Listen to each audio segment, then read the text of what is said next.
Hey you guys, it's your girl Jade. Welcome back to episode 12 of my new short series, Decoding Religion. And this episode will be about how everything in the world is inside of these sacred books. There is nothing new under the sun. And I like to read a couple verses from the Quran, from the chapter called The Food, section 3, which is entitled Christian Violation of the Covenant. It says, "And certainly Allah made a covenant with the children of Israel, and we raised up among them 12 chieftains. And Allah said, surely I am with you, if you keep up prayer and pay the poor rate and believe in my messengers and assist them and offer to Allah a goodly gift. I will certainly cover your evil deeds and cause you to enter gardens wherein rivers flow.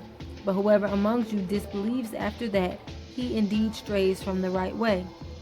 But on account of their breaking their covenant, we curse them and harden their hearts. They alter the words from their places and neglect a portion of that whereof they were reminded.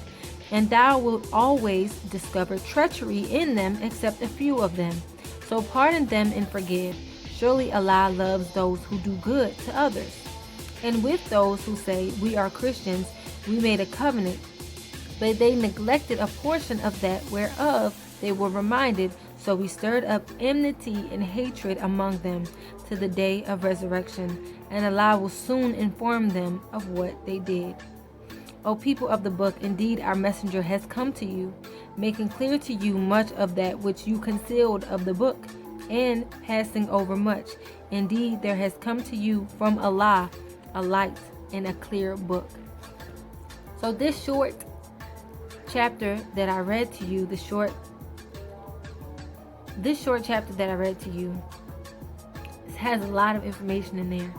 It speaks on the people of Israel and how there were 12 tribes and how they had 12 leaders and how God made a deal with them. That's what a covenant is. It's a deal. And he says, if you do this, I will do this for you. So God made a deal with the 12 tribes of Israel, saying that if they kept up their prayers and took care of the poor people and kept Allah in their hearts and their minds, that he would always be with them and take care of them. It doesn't matter what they needed. He will never let them want for anything. And that's a verse in the Bible. The Lord is my shepherd, I shall not want. So the Quran is a testament to the Bible. It's the second part, pretty much, the final revelation. It also says that there are many hypocrites. There are people who call themselves Christians who broke the covenant. Some of the Israelites also, they broke the covenant. So they turned from the truth after the truth had been revealed to them. And then whatever happened to them after that, that was their own fault. It says, we hardened their hearts. We cursed them and hardened their hearts. Who is we? Who works for God? The angels work for God. So I'm going to assume that the angels are saying that they hardened the hearts of the people. The same way they have Archangel Michael and Archangel Gabriel. I believe that Gabriel is the messenger angel. Like, these angels have different jobs. So when it says we, I'm assuming that the angels hardened the people's hearts because they turned away from the truth. And it also says that it will forever be enmity and hatred between the Christians. So there's always fighting between different Christians, maybe in their own church, or it could be church against church. They aren't always following the rules that were in their books. It even says that they twisted the rules. They twisted the words in the books.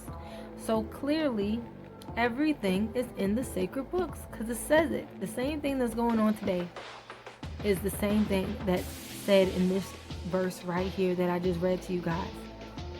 It's no different. And it clearly says, surely Allah loves those who do good to others. So the basis of the reason that we are here on this earth is to praise God and give him the glory and to do good for others, to help our people. This is interesting to me. It says, and thou will always discover treachery in them, except a few of them. So pardon them and forgive. A lot of people are discouraged against believing in the holy books, because the people whose job it is to carry the books, you can say that the Christians carry the Bible and it's their job to set an example. Some people may say that. Some people say the Muslims carry the Quran and it's their job to set an example. These people aren't setting a good example, which means, well, I'm not saying all of them aren't, but a lot of them aren't setting good examples. So it says, you will always discover treachery in them. Don't worry about those people. It says forgive those people. But the few of them that are setting good examples is what you need to pay attention to.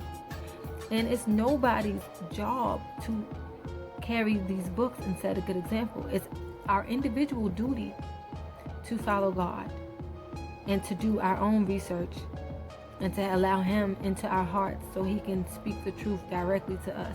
So we don't have to sit and listen to someone preach for however many hours, because the truth will be revealed to you regardless if you're looking for it. Another thing I would like to point out is jealousy, hatred. These are spirits. Gluttony, greed. These are spirits. Okay? They don't just come out of nowhere. You don't just be like, oh, I'm a glutton, because you weren't born a glutton. You weren't born with hate in your heart. This is a spirit that comes over you. So it's important for us to understand that, because you don't have to say this is me and accept it. You can cast that stuff out of your life, away from you. Okay? So if I notice I have a problem with myself, I can say, let me fix this. Let me pray and ask God to take this away from me. And He will hear you. But these things come from somewhere for a purpose. And once you know that this has come about, it's up to you to do something about it.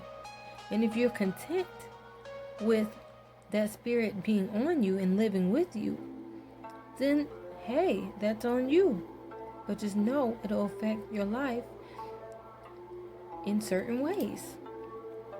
Hate has never affected anyone's life in a positive way. Neither has greed.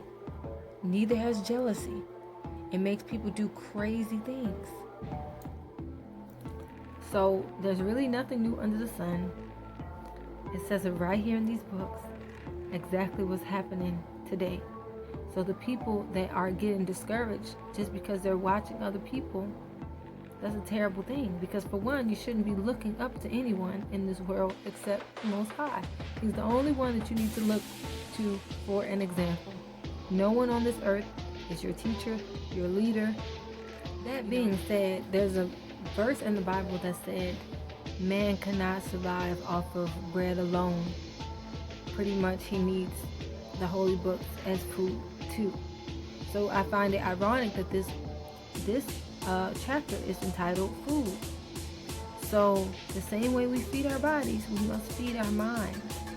And the way you feed your mind, you can either feed it with things that are not beneficial to you, like watching a lot of TV or playing a lot of video games, or listen to a lot of music that is degrading or that dumbs you down. Or you can feed your mind with educational, cartoons or read a book or play mind games like Tetris, crossword puzzles. Listen to the Beethoven. People have said that when children listen to classical music when they're young, it ups their IQ. It strengthens their mind. So there's a reason why we must pay attention to what we put into our mind, because you're either elevating yourself or you're dumbing yourself down. And that's the basis of it all. These holy books, they feed your mind, but they also feed your spirit, because Same way you feed your body and your mind, you need to feed your spirit too. And if this is spiritual warfare, there are a lot of things that are unbeneficial to your spirit. So if you're not getting the right proper nutrition in your spirit, then what you think you're putting in there? But everything in the world is in these holy books. Like, for instance, I want to say polygamy. I see a lot of people today talking about polygamy and how they want 2 wives. Polygamy is in the Quran. And there's a reason why that came about, why they had to marry multiple wives.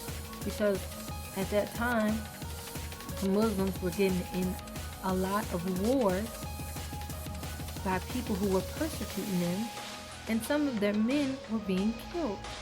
That means some of the women were left without husbands. So some people had to marry more than one wife in order to take care of the wife and that child during that time. So a lot of the brothers may have had more than one wife. And there was a reason for that. There's a reason for everything. And the reason is clearly stated here in the books. The same way the stars and the moon are in the sky at the nighttime for a reason, so we can have a lamp at night. In the same way the sun is in the sky for the day, which is much brighter than the moon and the stars, so we can have light during the day. So we know the difference, so we can have a time to work and a time to sleep. Everything has a purpose. So pretty much what I'm trying to say is, any questions that you have about anything in the world, you actually can find the answer to that question in the sacred books.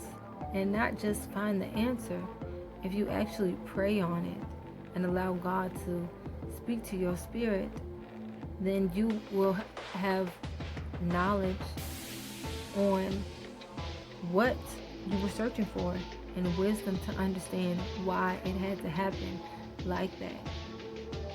And then you'll understand how to maneuver in the world today as it stands. Because one thing that I will never stop saying, there is nothing new under the sun. So anything that you want to do, it has been done before. So it's either you're going to learn from the people that came before you, which are your ancestors, which a lot of people in the holy books, we have examples of what they did and how they did it, and you can learn from their experiences because they're all written in the book. And then you either won't make the same mistakes, or you may make the same mistakes and you just choose not to read it, or you just choose not to look into that. But we have a clear history of many generations of people that came before us in these books. And you wonder why certain civilizations were destroyed, or how certain civilizations were destroyed. We have examples in these books. And we can either learn from their mistakes, or we can say, oh, it's all fake. But the proof is in the pudding, because we live in a world today where you can actually look up they say this civilization died of an earthquake or of fire and brimstone. And then you can look up in modern day certain civilizations that died in the same way. And then you can weigh it up for yourself. Was it fake? The same way how I came up to the conclusion in my mind that the city of Pompeii, which was in Greece, was destroyed by a volcano eruption. And if you go to Pompeii today, you can still see the people covered in ash and soot in the same positions that they were in when their city was destroyed and when Mount Vesuvius erupted. In my mind, I put that with Sodom and Gomorrah, because in the Bible, it says that Sodom and Gomorrah was destroyed by fire and brimstone and an earthquake on top of that. And in the Quran, it also says in one of the verses that, have we not left other civilizations up for you to see? So in my mind, it's like, wow, Pompeii, you can still see Pompeii today. And those people are frozen in time from a volcano eruption. Sodom and Gomorrah you know, had the same fate. That's a clear example of how we see similar things happening. It doesn't matter if it wasn't at the same time, but the same thing happened to them. So that just makes you think. It's something to think about. So this has been another episode of Decoding Religion. Thank you guys for tuning in, and I hope to see you on the next episode. Peace.